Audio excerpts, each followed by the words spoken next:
Okay, this is my third time trying to record this video because I seem to be having a war with the YouTube time limit today. So without further ado, let me just hop right into it. This video is about Windows 7 and a lot of the things that it's just on. Here's Windows 7 out of the box. I have other applications here because I'm going to need them for the purpose of this, showing you this. You know, it's Windows, it's good.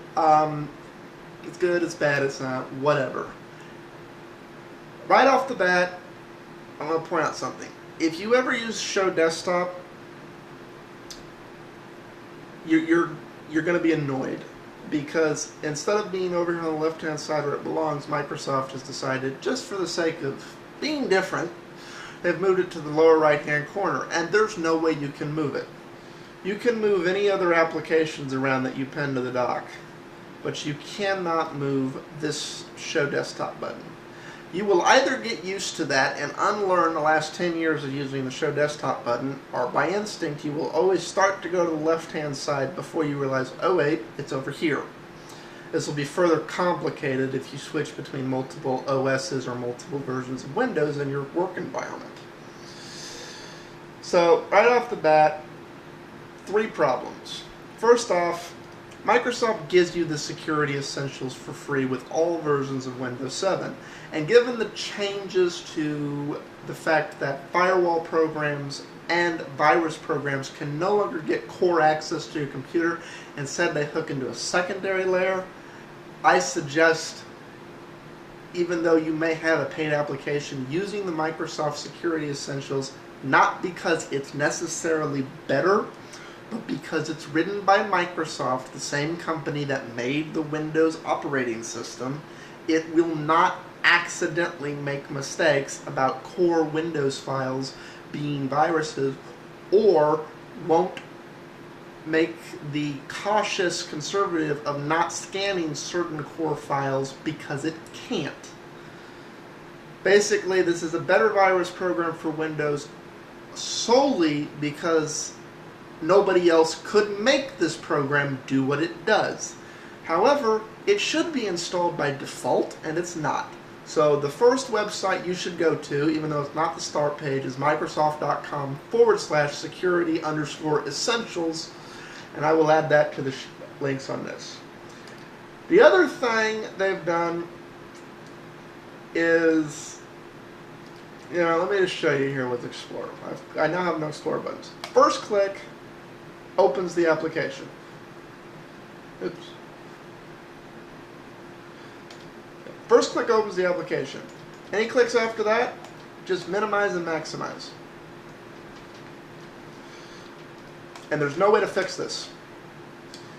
This is an oversight. It's annoying. Get used to the fact that you don't have a quick launch menu anymore. This is, you just don't have one. I like the functionality that you get here with the, preview over and sub, but I should still be able to come down here and quick click launch, which you lose after you launch the first instance. After that, you have to right click and go through a navigation menu to do other things, and that will get annoying quickly, especially in a work environment. The other thing that you're entitled to if you bought Windows 7 Pro or Ultimate is XP mode. XP mode is a very special instance of the Windows Virtual PC in which you get a free copy of Windows XP Service Pack 3 so that you can run all your legacy software and so forth that just isn't ever going to be Windows Vista, Windows 7 compatible. This is a very key thing for businesses. The only downside, as far as I can tell for this, is A, it's not installed by default, and as a result, out of the box, if you come in here and do the help and support and type XP mode, you'll get no results for XP mode at all. The results that start right here with what is now number 14. Drivers and safe mode, Windows Virtual PC, publish, configuring pointers for Windows XP, nothing to do with XP mode. And that's because the help directory files for XP mode, including where to get it from Microsoft, are not loaded until you already install XP mode, which means you have to know about it and know how to get it and know how to install it to even find it. Or you have to, and they want the XP to die, and it's just, I think that's a mistake. So anyways, I'll include the link of where you need to go to download it. If you think you're going to need XP mode, ask before you even buy the machine, and odds are your old machine doesn't support it, because the hardware requirements for XP mode are ridiculously strict. Okay. Let's see how I'm doing on time here. Okay, good. I'll use about half my time this time. Good. So the keyword you need to know, so the sales guy will know what you're talking about, is hardware virtualization. If you walk into the store where you're going to buy your computer, ask, will this computer support the hardware virtualization that Windows XP mode requires?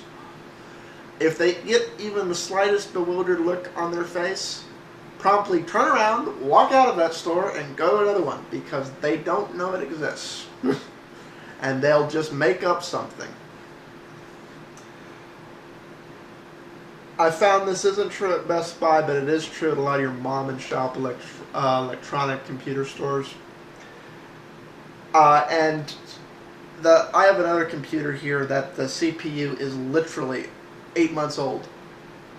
And the CPU supports it, the motherboard doesn't have the option in the BIOS. So it's, if you bought a cheap computer, odds are you don't have this, which means you have to buy a whole new computer to get it.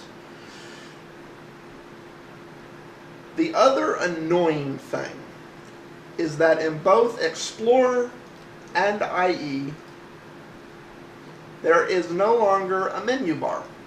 Now you can enable it, and that's one of the things I recommend anyone do right out of the box so that they have full functionality of their computer.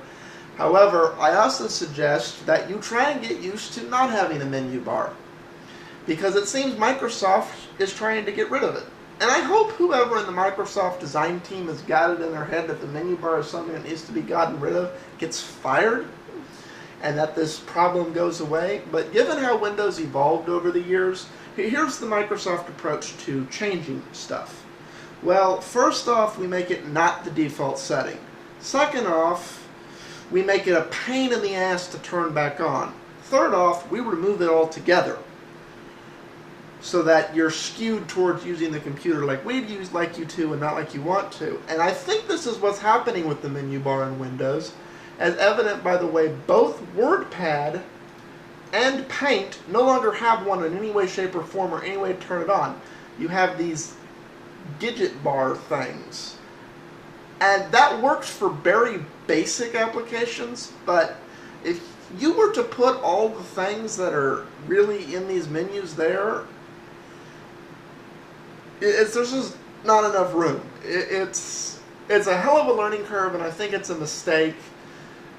I know where they're going, and when I cover how to turn this back on, I'll explain why I think they're doing this, but no.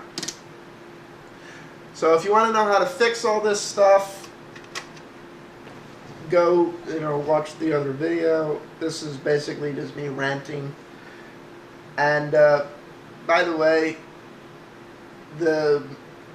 don't expect to get any tech support out of Microsoft for your Windows 7 release.